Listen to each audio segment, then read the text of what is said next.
Well, the World Pool joins us for the mile feature in Sydney this spring. It's the Group 1 King Charles III weight for age, high quality field coming up. Brad Gray's here to preview the race with me.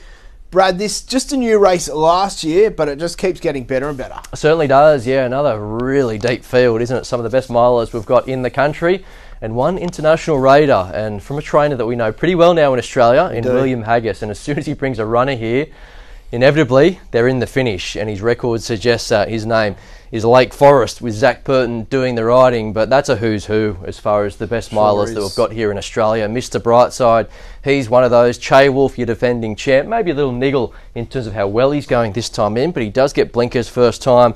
You've got the likes of Fangirl and Pride of Jenny, so a few real fan favourites there, and there'll be a few divisive fan clubs as far as which camp they want to be in. There will be. The fascinating runner for me within the law, the filly, 48 kilos on her back. Rachel King rides light anyway. That won't be an issue.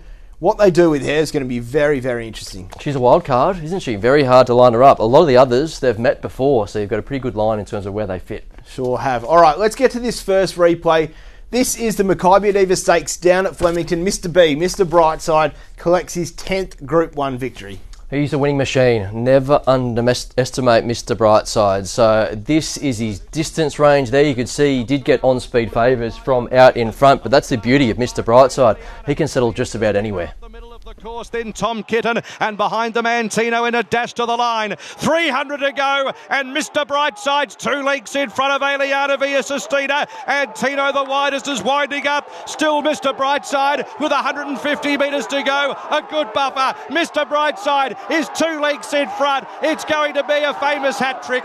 3 Makybe Divas for Mr. Brightside. Second Aliana. Third Via Sistina.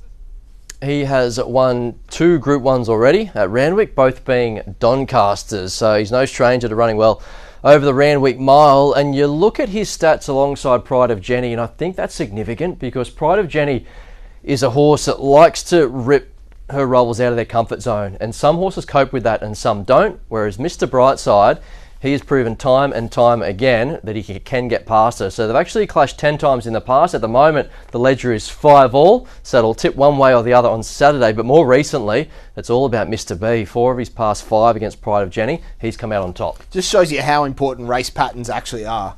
He can settle forward, take all the bad luck out of the equation, pretty much go when he wants. He's bomb-proof, isn't he? He is. All right, we'll go back to Sydney now. The 7 Stakes. This is Fangirl's last start effort, a mile. Fangirl, James McDonald, 1600, good track. There's just so many ticks. There's a lot to like, apart from the barrier. That's the only little knock. I know she tends to get back in her races regardless, but she's going to be spotting these a big head start. But this is what she can do when she's at her best. We know she's got a devastating turn of foot. There she is in the pink. Che Wolf and Fangirl is coming off heels. Lindemann at the 250, a length and a half clear from Private Eye and Fangirl. Che Wolf back on the inside. Lindemann leads at the 150, but Fangirl's going after him now. It's Lindemann a half in front, a neck in front. Fangirl lunges the outside. It's very close. Fangirl diving at Lindemann, nothing in it. Che Wolf third in front. Took every metre of the straight for it to wear down Lindemann, the stablemate, but Lindemann's come out and franked this form by running really well since, so no knock on that as far as a form reference. And yes, she did get her nose down right on the line, so they don't pay on margins, do they? James McDonald's record on Fangirl, and you spoke to it a touch earlier, Sam, it's outstanding, isn't it? So 14 rides, 8 wins, and a further 4 minor placings, so only twice have they finished outside the top 3. Very hard to fault. All right, let's have a look at this last replay, maybe the X-Factor horse of this race. We go overseas. This is the Group 1 City of York Stakes and Lake Forest. We've seen him once here in Australia take out the Golden Eagle. Here he is again in the blue colours. Yeah, didn't get a lot of luck, did he? You see him sandwiched at this point, but look at the way that he recollects himself and still hits the line. Coming with him. Quinault is still in front, heading towards the last furlong and a half. One from the right, Kirat. Here's Never So Brave. Rosalian exactly in the purple and white coming through. Anaf in the noseband trying to thread through. Heads everywhere inside the furlong. Never So Brave has struck the front. Rosalian is challenging. Here's Muranoa Charlie in the black and yellow with a late thrust. Never So Brave, all heart, wins the Sky Bet City of York. Tight for second between Muranoa Charlie, Lake Forest and Rosalian. So he hasn't won since the Golden Eagle, but there's been a few hard luck stories along the way, and maybe none more so than last start. But you go back to that Golden Eagle that he won, it has produced 8 subsequent Group 1 winners, and the list just goes on and on and on. Your Jolie Stars, your War Machines, your Ascoli Pacinos, your Lazats. So it turned out to be the race of the carnival, and he'll absorb that pressure. He'll get back, but look for him to really be hitting the line. I love the way that he won the Golden Eagle. So he's here to run a race. He's here ready to rock and roll. I hadn't seen that replay before. That was hard to watch. Yeah. He finished alongside other Group 1 performers in Europe. We know how good the Group 1 milers are in Europe compared to down here.